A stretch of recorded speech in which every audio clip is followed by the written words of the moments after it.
ये जो होड़ में हम लोग लगे हुए हैं इसे मिटा दीजिए, क्योंकि किसी एक ये पतन का दौर है। तो मैं कहता हूँ कि दौरे ज़वाल है, ये पतन का दौर है, ये दौरे ज़वाल है।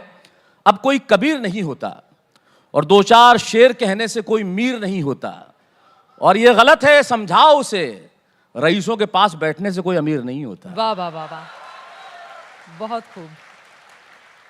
आगे बढ़ते हुए हमने युवाओं की बात कर ली है। युवा आप भारी तादाद में यहाँ पर बैठे हुए हैं, लेकिन बेटियां आपका फेवरेट सब्जेक्ट है जिस पर आप अक्सर लिखते हैं और किसी भी विषय को लेकर आप यूं ही स्पॉन्टेनियस बोलते हैं। मुझे लगता है बेटियों पर भी चंद लाइनें आपकी जरूर होनी चाहिए। आपकी इजाजत हो तो मैं खड़ा हो जाऊं? बिल्कुल।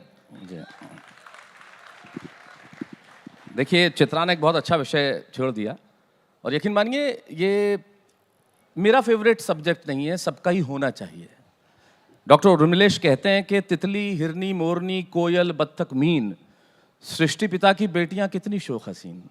जो सृष्टि की हमारी बेटियां बोल। मैंने एक कविता लिखी, आप यकीन मानिए मेरी व्यक्तिगत कविता थी, मुझे नहीं मालूम था कि मैं जनता में कभी सुनाऊंगा, लेकिन जब एक बार सुनाई तो मुझे लगा ये कविता मेरी नहीं आपकी। और जब आज तक का भार कलीपुरी संभाल रही हूँ, मेरा इंटरव्यू चित्रा कर रही हूँ, तो उस वक्त ये कविता पढ़ना बड़ा ज़रूरी हो जाता है। ये कविता मैंने क्यों लिखी थी, उसके पीछे एक बहुत छोटी सी कहानी है। कुछ वर्ष पहले की बात है। मेरी छोटी सी बिटिया अब बड़ी हो गई है, बाहर पढ़ती है, मैं मुंबई में रहता। आप जानते हैं एक दिल्ली टेलीविज़न शो करने वाले को सब कुछ होता है, उसके पास वक्त नहीं होता। और मैं एक ज़माने में 4-4 शो एक साथ कर रहा था। तो मैं राजस्थान एक कार्यक्रम में गया, मैं राजस्थान का रहने वाला हूँ। तो मेरी बिटिया का फ़ोन आया मुझे, उसने अंग्रेजी में एक सवाल किया, बब्बू वेयर आर यू, आप कहाँ हैं? मैंने कहा मैं राजस्थान में हूँ, उदयपुर में। बोले आप जोधपुर मुझसे मिलने आ रहे हैं? मैंने कहा नहीं बेटा, नहीं आ पाऊँगा, मुझे ज़रूरी काम है। उसने फ़ोन रख दिया और थोड़ी देर बाद फ़ोन आया, पता नहीं उसने कहाँ सुना था कि उसने मुझ पर अप्लाई किया। मुझे एक सवाल किया उसने जी, क्या आप एक दिन किसी कार्यक्रम में जाते हैं तो कितना पैसा लेते हैं, व्हाट डू यू चार्ज? मैंने कहा तुम ये सवाल क्यों पूछ रही हो? कि नहीं, अगले हफ्ते मुझे मेरा एनुअल डे है, मैं परफॉर्म करने वाली हूँ, तो क्या मैं प्रिंसिपल को कहूँ कि आपको आपकी फ़ीस दे के एज ए चीफ गेस्ट बुलाए? यकीन मानिए उस दिन मैं दुनिया का सबसे गरीब आदमी हो गया। मेरे पास सब कुछ था, लेकिन इस सवाल का जवाब नहीं था। हम अपनों से कैसे दूर हो जाते हैं। यहाँ जितनी बेटियाँ बैठी हैं मैं उन्हें इनके नाम करता हूँ, और यहाँ जितनी बेटियों के बहनों के भाई बैठे हैं मैं उनके नाम ये पंक्तियाँ करता हूँ कि मैंने तब लिखा कि क्या लिखूँ, वो परियों का रूप होती है। क्या लिखूँ, वो परियों का रूप होती है, या कड़कती ठंड में सुहानी धूप होती है। एक मजदूर था, उससे किसी ने पूछा कि तेरा बेटा कितना बड़ा है? बोले साहब इतना बड़ा। बोले ये बताने का क्या तरीका हुआ? बोले बता 8 साल का है, 9 साल का है, 10 साल का है, बता इतना इतना इतना। ये क्या बता रहा है जी। बोले मजदूरों की जिंदगी में कैलेंडर तो होता ही नहीं साहब, तो दिनों का तो पता चलता नहीं, इसलिए उम्र का हिसाब नहीं है।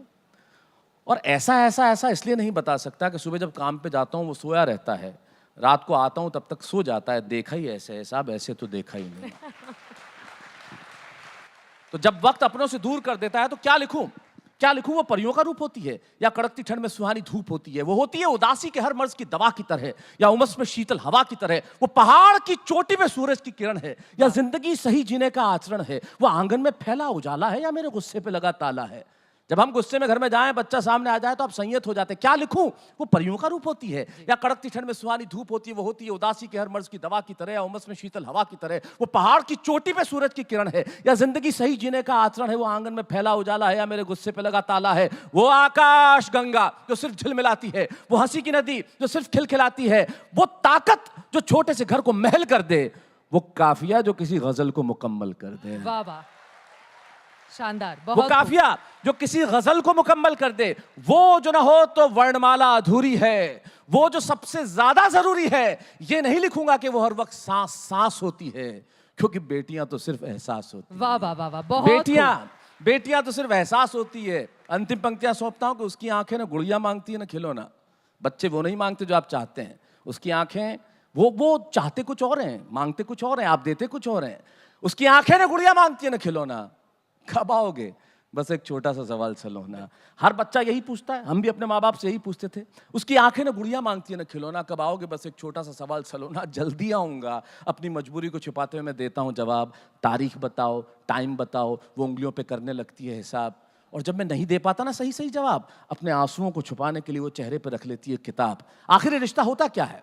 35,000 फीट से, जो सबसे अच्छा कह सकता हूं कहने जा रहा हूं, 35,000 फुट की ऊंचाई पर उड़ता हुआ विमान, विमान में सवार बहुत सारे लोग, कोई डॉक्टर, कोई इंजीनियर, कोई पत्रकार, कोई टीचर, सब बैठे, सबसे आगे की सीट पे बैठी एक छोटी सी बच्ची, बच्ची के हाथ में खिलौना, खेल रही है, सारे लोग जा रहे हैं हंसी खुशी। अचानक मौसम हुआ खराब, इतना हुआ खराब कि गिरने लगा विमान, मौत आंखों के आगे नाचने लगी, तांडव करने लगी मृत्यु। सब लोग रोने लगे, चिल्लाने लगे, चीखने लगे, क्रंदन करने लगे, भूल गए कि मैं डॉक्टर हूं, मैं इंजीनियर हूं, मैं पत्रकार हूं।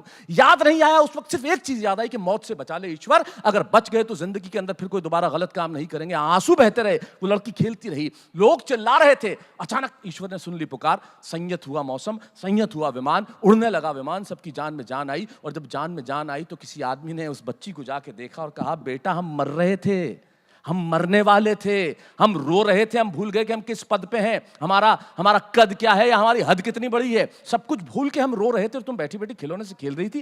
बेटा तुम्हें नजर आता है? बोले हाँ अंकल, मुझे सब नजर आता है। बेटा तुम्हें सुनाई देता है? मुझे लगा तुम्हें सुनाई नहीं दिया। अंकल मुझे सब सुनाई देता है। तो बेटा तुम डरी नहीं? नहीं अंकल मैं डरी नहीं, क्योंकि इस प्लेन के जो पायलट है ना वो मेरे पापा हैं। अरे वाह, अब इन लाइनों पे बहुत मुश्किल है और कि मैं हम जानती वाह-वाह हूं, कहें या फिर भावनाओं के इस समंदर में मैं जानती हूं कि मेरा पिता मुझे मौत के मुंह में कभी नहीं ले जा सकता। उसकी आंखें ना गुड़िया मांगती है ना खिलौना। कब आओगे? बस एक छोटा सा सवाल सलोना। जल्दी आऊंगा, अपनी मजबूरी को छिपाते हुए देता हूं जवाब। तारीख बताओ, टाइम बताओ, वो उंगलियों पे करने लगती है हिसाब। और जब नहीं दे पाता ना सही सही जवाब, अपने आंसुओं को छुपाने के लिए वो चेहरे पे रख लेती है किताब। वो मुझसे ऑस्ट्रेलिया में छुट्टियां, मर्सिडीज की ड्राइव, 5 स्टार होटल में डिनर या नए नए आईफोन नहीं मांगती। न कि बहुत सारे पैसे वो अपने पिगी बैंक में गुल्लक में उंडेलना चाहती है, वो कुछ देर मेरे साथ खेलना चाहती है। वाह वाह। और मैं वही बेटा काम है, बहुत जरूरी काम है, आज तक वालों ने बुलाया है, नहीं जाऊंगा तो कैसे चलेगा, ऐसे मजबूरी भरे जवाब देने लगता हूं। और वो सोते हुए ये बताती है, वो आंखें बंद करके सोती है लेकिन सपने में खेलते हुए मेरे साथ रोती है। वो यूं जबाती है कि जैसे सब समझ गई हो, लेकिन जिंदगी ने जाने क्यों इतनी उलझ जाती है। और हम समझते हैं कि बेटियां सब समझ जाती हैं। वाह वाह, बहुत खूब, बहुत शानदार।